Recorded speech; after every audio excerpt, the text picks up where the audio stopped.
दोस्तों, अगर कहानी का मज़ा लेना है तो चैनल को सब्सक्राइब करना मत भूलना।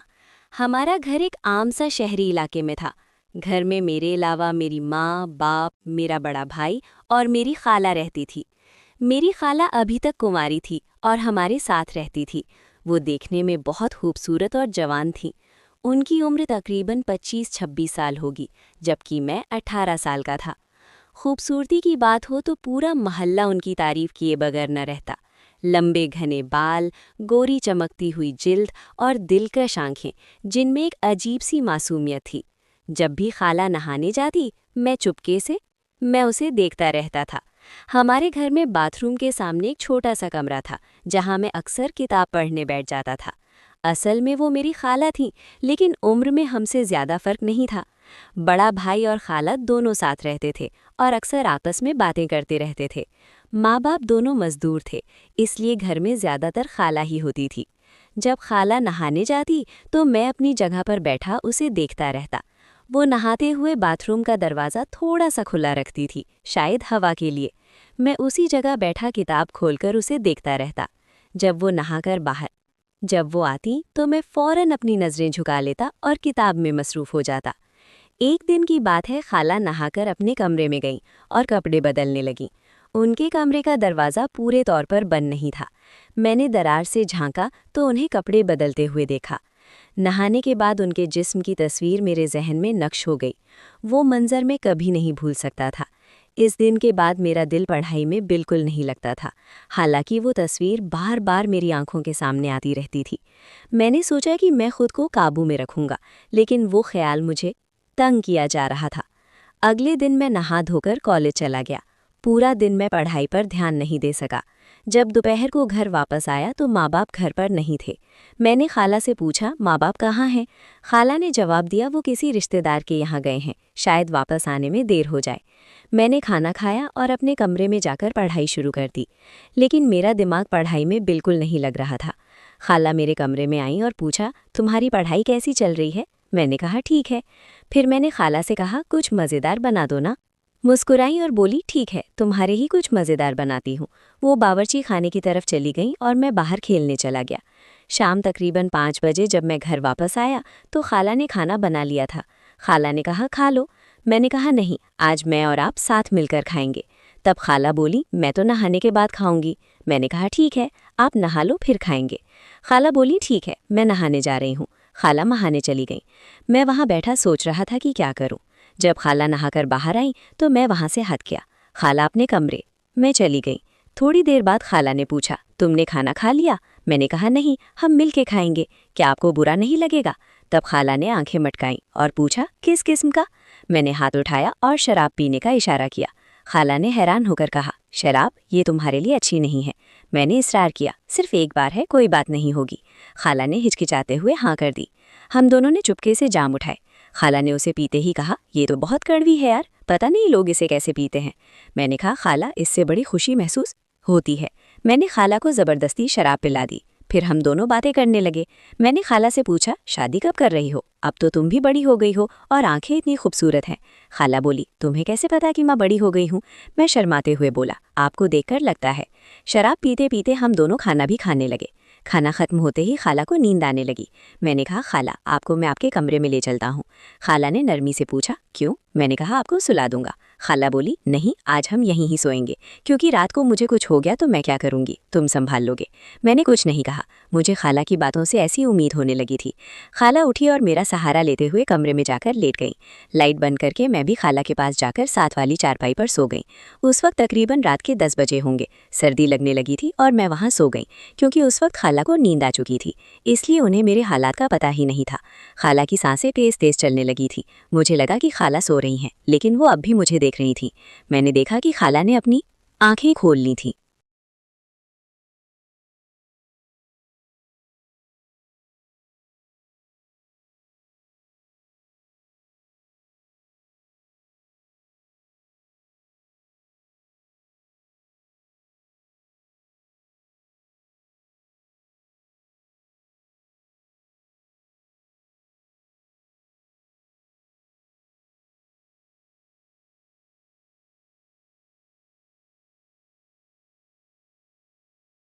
इस दिन मेरा शौहर घर पर मौजूद नहीं था। इसका दोस्त जो हमेशा मुझे ऐसे देखता जैसे आंखों ही आंखों में कोई बात कर रहा हो, मेरे दरवाजे पर दस्तक देने आया। मैं पहले ही समझ चुकी थी क्योंकि उसकी नज़रों में हमेशा कुछ बेचैनी सी होती थी। हकीकत तो ये थी कि वो मेरे शौहर से ज़्यादा ज़हीन और खुश नज़र आता था और मेरा दिल चुपके चुपके उसकी तरफ मुड़ता था। जब दरवाज़ा खटखटाया गया तो मैंने पूछा, कौन है? बाहर से आवाज़ आई, बहन जी, मैं साहिल हूँ। मेरे दिल की धड़कन अचानक तेज़ हो गई। इसने पहली बार मुझे बहन जी कहा था और इस लफ्ज़ में एक अजीब सी बात थी। एहसास हो रहा था वो कुछ और ही कहना चाह रही थी, जैसे उसकी नज़र कुछ और ही बात कह रही हो। मैंने फ़ौरन दरवाज़ा खोल दिया। मैंने अपना चेहरा थोड़ा उदास बना लिया और बीमार होने का तासिर दिया। आहिस्ता से कहा, मेरी कमर में बहुत दर्द है। साहिल मुस्कुराते हुए बोला, अगर आप चाहें तो मैं मरहम लगा देता हूँ, दर्द जल्दी ठीक हो जाएगा। उसकी बात सुनकर मेरी सांस रुक गई। मैं जानती थी कि वो हकीकत में क्या कहना चाह रहा है, लेकिन मेरा दिल भी तो वही चाहता था। मैंने सिर्फ सिर हिलाया और वो अंदर आ गया। कमरे का माहौल बिल्कुल बदल गया। उसने मरहम लगाया, निकाला और अपनी अंगली पर थोड़ा सा लगाया। वो मेरे करीब आकर बैठ गया। इसका चेहरा बिल्कुल मेरे सामने था। इसकी सांस मेरी गर्दन को छू रही थी। जैसे ही उसने मेरी कमर पर मरहम लगाना शुरू किया, मेरी सांसें तेज हो गईं। इसकी अंगलियों का लम्स सीधा मेरे दिल तक पहुंच रहा था। कभी वो हल्का सा दबाता, कभी ज़्यादा। मैंने आंखें बंद कर लीं और अपने होंठों को दांतों के नीचे दबा लिया। साहिल ने आहिस्ता से कहा, भाभी जान, लगता है मुरहम अपना काम कर रहा है। इसकी मुस्कुराहट, इसकी नज़रें, सब कुछ मेरे काबू से बाहर हो रहा था। मैं खामोश थी, लेकिन मेरे जिस्म के अंदर सारा जिस्म कांप रहा था। उसकी अंगली कभी नीचे चली जाती, कभी ऊपर। मैंने उसका हाथ रोकना चाहा मगर रोक न सकी। कमरे में सिर्फ मेरी सांसों की आवाज़ सुनाई दे रही थी। साहिल करीब आया और आहिस्ता से बोला, मैं जानता हूँ तुम भी यही चाहती हो, बस एक बार कह दो। मैंने उसकी तरफ देखा। उसकी आंखों में वही बेचैनी थी जो मैं पहले भी महसूस करती थी। मैंने कुछ नहीं कहा, बस नज़रें झुका लें। वो मेरे मेज़ पर हाथ रखा और करीब आ गया। अब हम दोनों के दरमियान सिर्फ एक कदम का फासला था। मेरी अंगली उसके हाथ से टकराई और मुझे लगा जैसे बिजली का झटका लगा। हाँ, मैंने आहिस्ता से कहा। साहिल ने मुस्कुराकर जवाब दिया, बस भाभी जान, अब मैं समझ गया। कमरे की हवा गर्म हो गई थी। दरवाज़ा बंद था। शौहर घर पर नहीं थे और मैं और साहिल ऐसे मोड़ पर खड़े थे जहां से वापसी मुश्किल थी। साहिल ने मरहम मेज़ पर रखा और सीधा मेरी आंखों में देखने लगा। इसकी नज़रों में ऐसा था जैसे वो मेरे पूरे वजूद को देख रहा हो। मैं खामोश थी, बस होंठ दांतों तले दबाए हुए थे। उसने आहिस्ता से कहा, भाभी जान, आप बोलती क्यों नहीं? आप के चेहरे पर सब कुछ लिखा हुआ है। मेरे लिए संभलना मुश्किल हो रहा था। मेरा दिल तेजी से धड़क रहा था। मैंने अपना दुपट्टा थोड़ा और संभाला और पलटकर उसे देखने लगी। वो आहिस्ता आहिस्ता करीब आया। उसके हाथ मेरी कमर पर रख गए।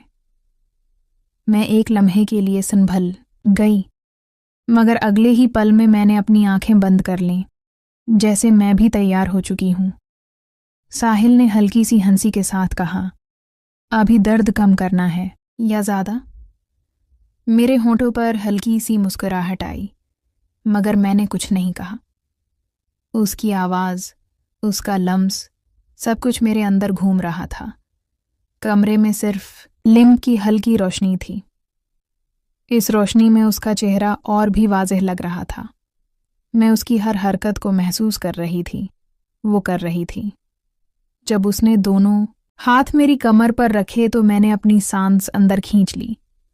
میں نے آہستہ کہا، ساحل، اور اس نے فوراً جواب دیا، بس بھابھی جان، میں یہی تھا آپ کے لیے۔ مجھے لگا جیسے سب کچھ وہیں رک گیا ہو۔ اس کا ہاتھ آہستہ آہستہ نیچے کی طرف جا رہا تھا اور میرا جسم خود بخود نرم ہوتا جا رہا تھا۔ میں نے اس کا ہاتھ تھام کر روکنا چاہا، مگر دل سے روک نہ سکی۔ اس نے اپنا چہرہ اتنا قریب کر لیا کہ میں اس کی سانس محسوس کر رہی تھی۔ میری آنکھوں کے سامنے صرف اس کا چہرہ تھا، اس کی مسکراہٹ جیسے مجھ سے کہہ رہی ہو، اب تو تم میری ہو۔ میں نے تھوڑا سا سر جھکا لیا اور اس لمحے میں خود کو روک نہ سکی۔ ساحل نے آہستہ کہا، بھابھی جان، شوہر کو کچھ معلوم نہیں ہوگا، آپ بس آج کی رات کو یادگار بنا دو۔ میری انگلیاں اس کے ہاتھ پر پھنس گئیں اور میں بس اسے دیکھتی رہی۔ دل میں خوف بھی تھا، لیکن اس خوف سے زیادہ ایک عجیب سی خوشی تھی۔ وقت گزرتا جا رہا تھا، دروازہ بند تھا، گھر خاموش تھا اور میں اور ساحل ایک لکیر کے دونوں طرف تھے۔ اس لکیر کو پار کرتے ہی سب کچھ بدل جاتا۔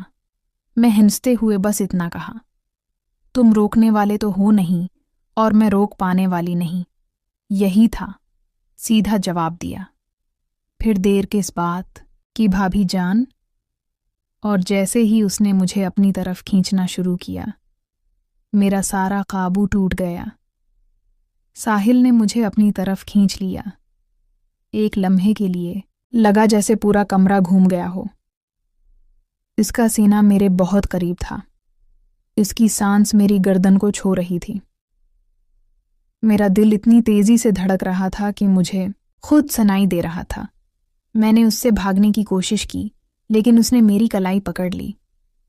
ہلکی سی مسکراہٹ کے ساتھ بولا، اب تو تم مجھے روک بھی نہیں سکتی۔ بھابھی جان، میری آنکھیں نیچی تھیں، لیکن ہونٹوں پر ایک ہلکی سی مسکراہٹ خود بخود آ گئی۔ میں بھی تو یہی چاہتی تھی، بس الفاظ کہنے کی ہمت نہیں تھی۔ ساحل نے ایک ہاتھ سے میرا دوپٹہ سنبھالا اور دوسرے ہاتھ سے میری کمر کو ہلکے سے چھوا۔ انگلیاں تھوڑی سی چومی اور میں اس کی طرف قریب آ گئی۔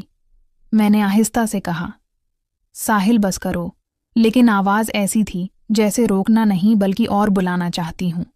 وہ قریب آ کر میرے کان کے پاس آہستہ آہستہ بولا، بس ایک بار کی دو رکھ لوں، ورنہ اب میں رکھنے والا نہیں ہوں۔ میری سانسیں تیز ہو گئیں۔ میں نے اپنے ہونٹ دبا کر رکھے، مگر آنکھوں میں سب کچھ واضح تھا۔ کمرے میں صرف لیم اپ چل رہا تھا۔ روشنی میں اس کے چہرے کی ہر لکیر تیز نظر آ رہی تھی۔ اس کی نظریں میری آنکھوں سے ہوتی ہوئی ہونٹوں پر رک گئیں۔ میں نے پلٹ کر اس کی طرف دیکھا اور بس اتنا کہا، تمہیں سمجھنے کے لیے مجھے کچھ کہنے کی ضرورت نہیں۔ یہ سن کر ساحل نے گہری سانس لی اور مجھے اور قریب کھینچ لیا۔ اب ہمارے درمیان ایک بھی فاصلہ نہیں تھا۔ اس کے ہاتھ میری کمر سے تھوڑا اوپر آ گئے اور میں نے پلکیں بند کر لیں۔ اس لمحے مجھے لگا جیسے سب کچھ رک گیا ہو۔ دروازہ بند، گھر خاموش اور ہم دونوں اکیلے۔ شوہر گھر پر نہیں تھے اور میں اپنے شوہر کے دوست کی بانہوں میں تھا۔ ساحل نے کہا، بھابھی جان، آج کے بعد سب کچھ بدل جائے گا۔ میں نے آنکھیں بند کیے ہوئے بس ہلکی سی آواز نکالی، جو ہونا ہے اب ہونے دو۔ اور اگلے ہی لمحے ساحل نے ایک قدم آگے بڑھایا جہاں سے واپس آنا مشکل تھا۔ یہ کہانی ایک ایسے نازک موڑ کی عکاسی کرتی ہے جب انسان اپنے جذبات اور خواہشات کے بیچ الجھا ہوتا ہے۔ یہ ہمیں سوچنے پر مجبور کرتی ہے کہ ہمارے فیصلے نہ صرف ہماری بلکہ دوسروں کی زندگیوں کو بھی کیسے متاثر کر سکتے ہیں۔ ہر رشتے کی اپنی ایک قدر ہوتی ہے جسے ہمیشہ محفوظ رکھنا چاہیے۔